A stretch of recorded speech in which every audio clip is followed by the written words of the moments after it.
Hey everyone, so another day, another handheld, with this one being the R40S.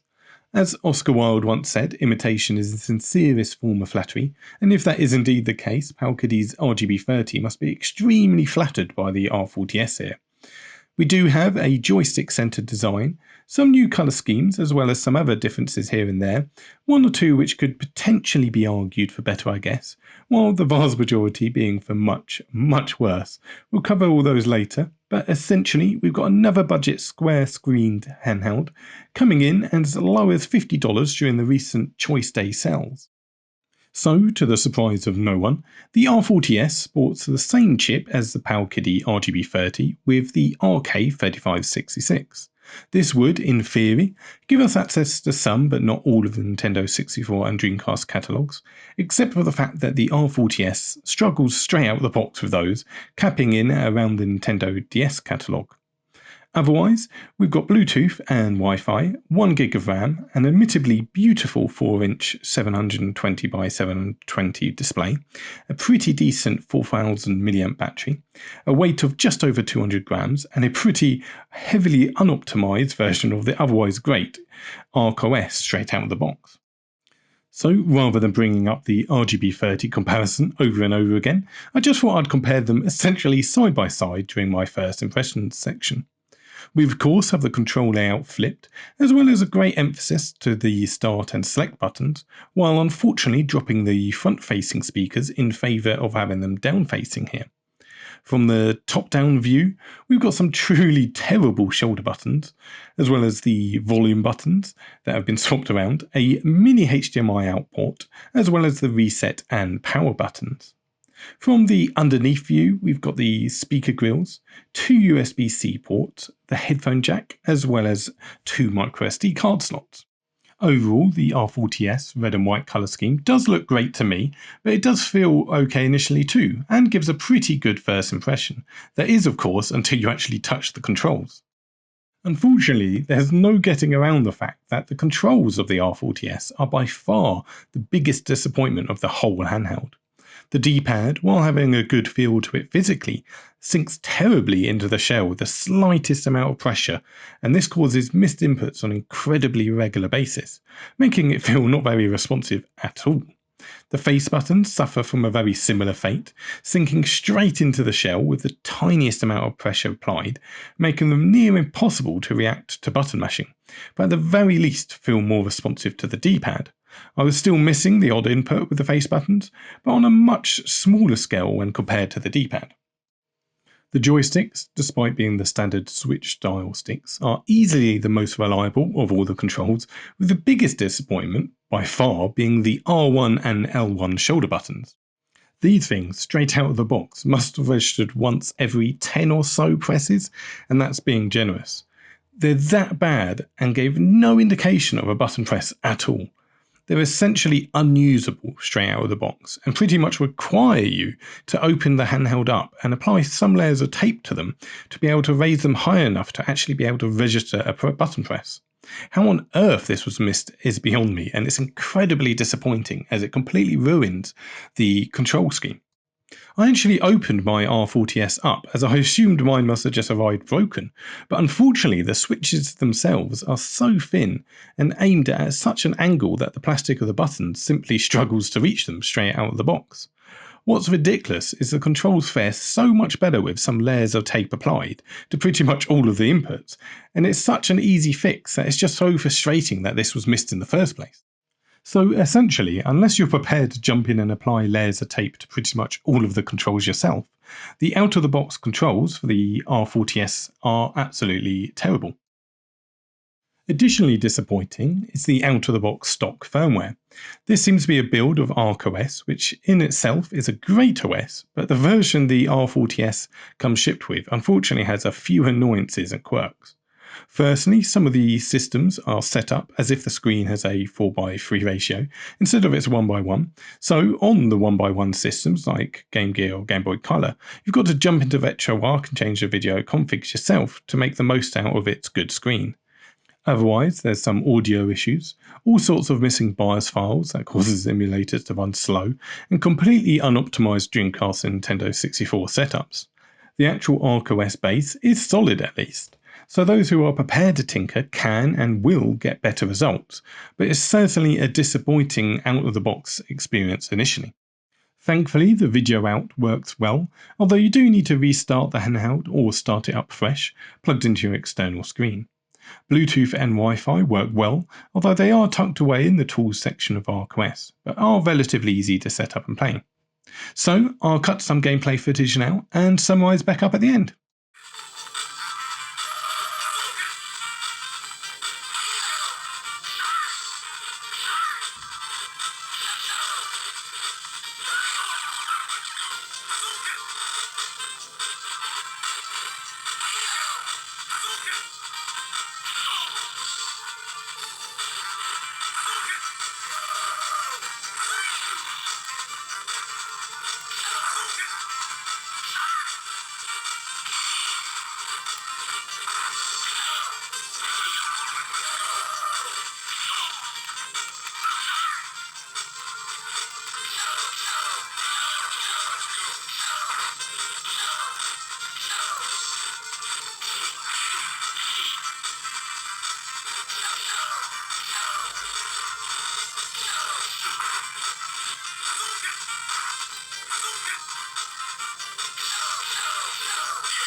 So overall, the R40S is a disappointment.